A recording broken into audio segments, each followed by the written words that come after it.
Policy sure की तरफ से आप सभी लोगों को wish you very happy Holi. Restoration, recharge, refill, ये वर्ड्स आपने हेल्थ इंश्योरेंस पॉलिसी में बहुत बार सुने होंगे। Restoration, unlimited restoration, one time restoration, restoration on same person same illness. चलो आज समझते हैं रिस्टोरेशन का कॉन्सेप्ट क्या होता है। चलो इसे आज समझते हैं हम इस बॉटल की हेल्प से। सपोज करो ये पानी मैंने पी लिया एक कप पानी, तो मैं इसे दोबारा रिफिल कर सकती हूँ। लाइकवाइज आप भी जो अपना कवर अप अमाउंट है वो रिफिल कर सकते हो थ्रू दिस रिस्टोरेशन बेनिफिट। मान के चलिए आपको जो समय श्योर है वो 10 लाख का है, कोई मेडिकल इमरजेंसी आई तो आपने 3-4 महीने के अंदर अंदर उसे पूरा एग्जॉस्ट कर लिया, तो अब आप क्या करेंगे। सो जितने रिमेनिंग 7 से 8 महीने बचे हैं, आप उसको जो बेस समय श्योर है उसको दोबारा आप रिफिल कर सकते हो थ्रू दिस रिस्टोरेशन बेनिफिट, जिसके लिए आपको दोबारा से पेमेंट करने की कोई जरूरत नहीं है। कुछ कंपनीज इसे वंस, ट्वाइस, थ्राइस रिफिल करती है इन अ पॉलिसी ईयर, वेयरएज कुछ पॉलिसीज इसको अनलिमिटेड टाइम करती है। सो ये था कॉन्सेप्ट पूरा रिस्टोरेशन का।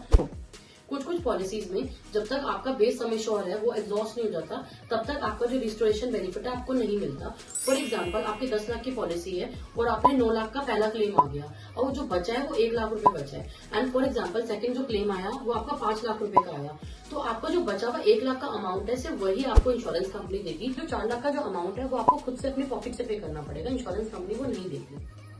अब जो आपकी इंश्योरेंस कंपनी है वो पूरा बेस समय श्योर जो है वो रिफिल करके दे देगी। फॉर एग्जांपल अब आपका क्लेम चाहे 4 लाख का है, 5 लाख का, 6 लाख का या 10 लाख रुपए तक का कितना भी क्लेम आएगा वो कंपनी आपको पे करेगी। कई बार आपने अपनी इंश्योरेंस पॉलिसी में देखा होगा कि कंपनी आपको रिलेटेड इलनेस के लिए क्लेम नहीं देती है। अब मैं आपको बताती हूँ ये क्या कॉन्सेप्ट होता है रिलेटेड और अनरिलेटेड इलनेस का। फॉर एग्जांपल आप जनवरी में एडमिट हुए हो डायबिटीज के लिए, आपका मार्च में दोबारा से क्लेम आ जाता है डायबिटीज के लिए, तो कई इंश्योरेंस कंपनी आपको इसको क्लेम नहीं देती है क्योंकि आप सेम बीमारी के लिए दोबारा एडमिट हुए। इसे बोलते हैं रिलेटेड इलनेस। अगर आप रिस्टोरेशन का बेनिफिट लेना चाहते हैं तो आप ये जरूर इंश्योर करें कि आप जो भी इंश्योरेंस पॉलिसी ले रहे हैं उसमें जो रिस्टोरेशन का बेनिफिट हो वो अनलिमिटेड टाइम हो। सेकेंड आता है both related and unrelated illness के लिए होना चाहिए। थर्डली मोस्ट इंपॉर्टेंट है, इवन इफ आप पार्शियल अमाउंट एग्जॉस्ट कर लेते हो तो भी आपका जो रिस्टोरेशन है वो 100% दोबारा रिफिल होना चाहिए। ये 3 चीजों का आप जरूर ध्यान रखिए जब भी आप इंश्योरेंस पॉलिसी लें। अगर आपको कोई भी क्वेरी हो रिलेटेड टू रिस्टोरेशन और health insurance, so do contact us on the below number and follow policy show.